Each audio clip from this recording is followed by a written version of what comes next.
have let me introduce myself. My name is Dr. Rajul Dutt.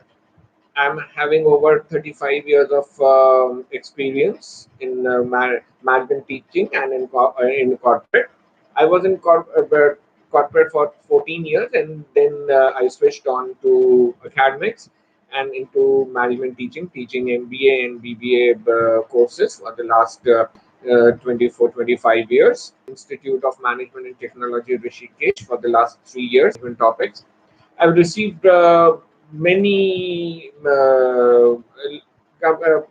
letters and requests from the various viewers, including the professionals in corporate world and the students scattered all over India, deliver a lecture and or a training program on various management concepts, particularly into as a business professional. So.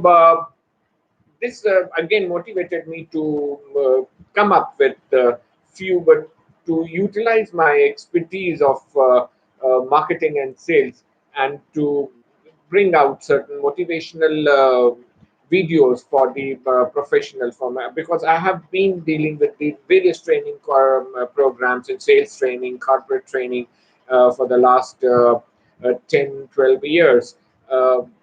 In that, but basically, I have published over 80 papers in reputed national and international journals, and I've published 9 books in various management topics, and 3 PhDs have been my scholars have been awarded PhD degrees.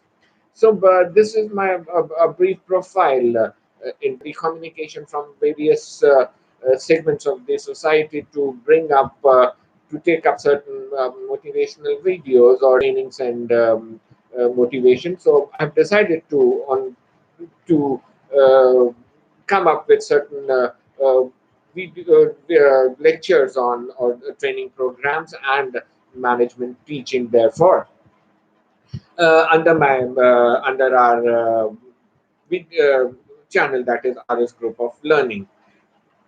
Basically, what I feel is, apart from the academics, nothing much is being done for the students as such. Well, if even if we talk about in management teachings, for example, at BB or MBA level, and again other professional courses such as BTech and mm, BCA Computer Sciences, BCA, MCA, BTech students also. So largely, the there is a gap between as to what is being taught to the students in terms of professional and what is also expected by the organizations. So there is a big gap between them. The students, they do not visualize or they do not see themselves as a product to be launched into the market, so that the corporate sector may recruit these students. Now, there are 2 aspects related to this. One is purely academics, and the other is the skills required for. Because in my opinion, there are 2 aspects. First, one should be able to promote himself or herself.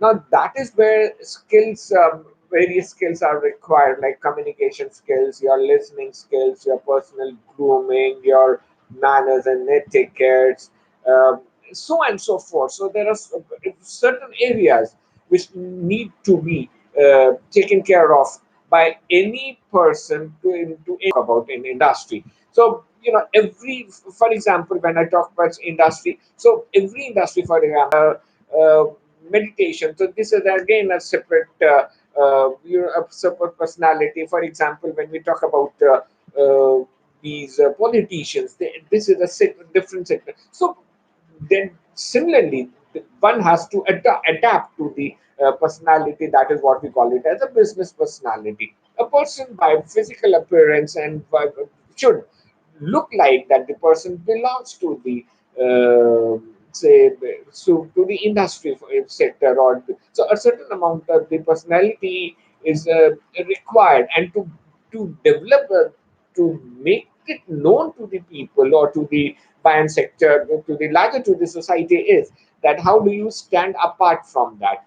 Now, one aspect is that when we talk about marks, the marks is one aspect. It is related to one segment of the brain, and that is what you have gathered as a knowledge. Another is as to what is the imagination. So memory, what we study is it particularly related to memory, and then how to make this memory applicable or implement in actually in the real world. So this is where imagination comes into the picture. So what I'm trying to say is our imaginative faculty of the brain should be such that we think in a different level, in on a different varieties, which the other person may or may not be thinking about it. So this is one aspect it is. So we have to understand, let us understand first that there are two parts it is. When we talk about knowledge, we talk about memory. And what I'm trying to say is another important aspect is in a human brain or human faculty is imagination. The more the imagination is, the more there will be a different perspective looking out the problem or looking out of a doing a work in a different perspective. So basically I'll be dealing with as to what are the various characteristics or various traits which are required for to for a business person or for a business personality. So my focus would be first on first few videos on the as to how to groom ourselves. First, well, let us see as to what is required, where are the weaknesses and strengths, and then its application to the various aspects. So, because this being my first introductory video, in the next session, I'll be dealing with the characteristics required for a business professional. That's all for today. Thank you.